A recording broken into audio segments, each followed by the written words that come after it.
Hi friends welcome to my YouTube channel Mitu's kitchen. मुझे आपण आनी गोटे न्यू रेसिपी कंचा कदली चटणी। चलते ए आरंभ करवा आमर कंचा कदली चटणी रेसिपी। प्रथम आम ये प्रेसर कुकर बसैबा आम लुण हलदी दे कंचा कदली को सिझाइबा।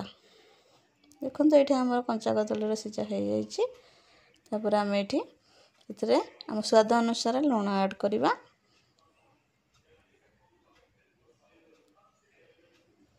तो हम रेडी आम हाथ में भल भाव कंचा कदली को चकटी नवा।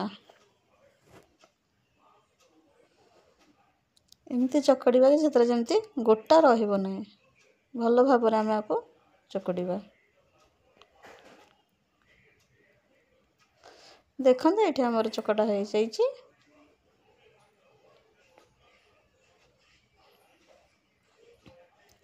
तापर आम ये कड़े बसैबा और गरम करने को झाड़ीदबा। ये आम तेल दबा।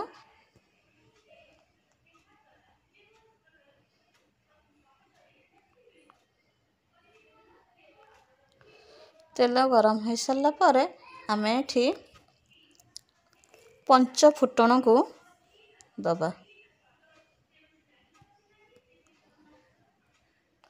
और सुखिला लंका को दबा। भल भाव फुटीगला पर आम ये आमर काटिकी रखि पियाज रसुण भृसंग पत्र कंचा लंका को पकेबा।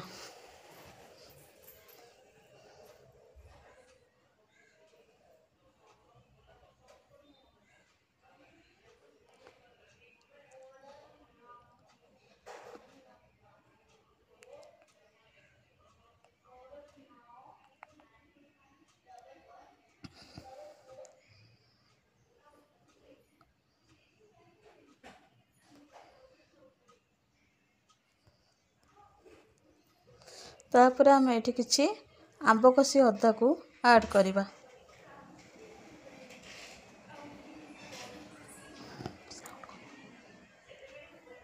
तापर आपको भल भाव आम भाजवा। ये आम स्वाद अनुसार लुण दबा।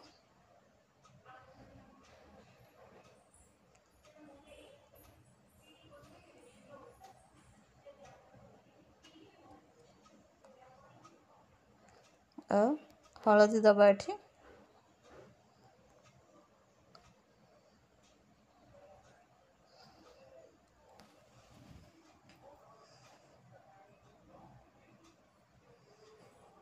तापर आम को भल भाव भाजी नवा।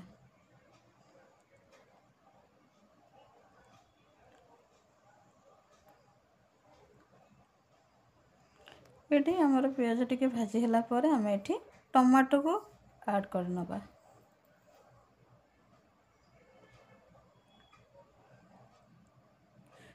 टमाटो को आम भल भाव भाजवा। टमाटो नरम होला पर्यंत आम आपको भाजवा।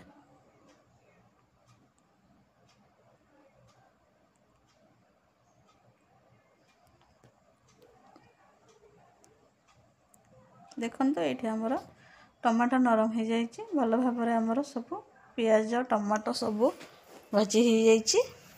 एबे आम एथिरे आमर चकड़ा हो रही कंचा कदली को ऐड करवा।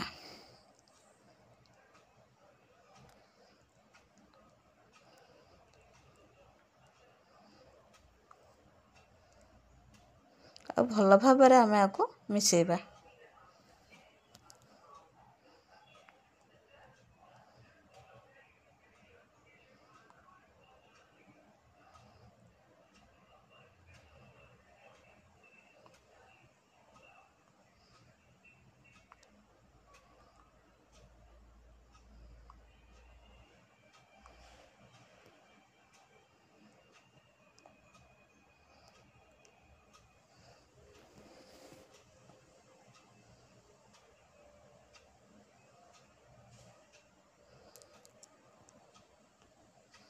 देखो ये आमर कंचा कदली चटणी रेडी हो जाइए।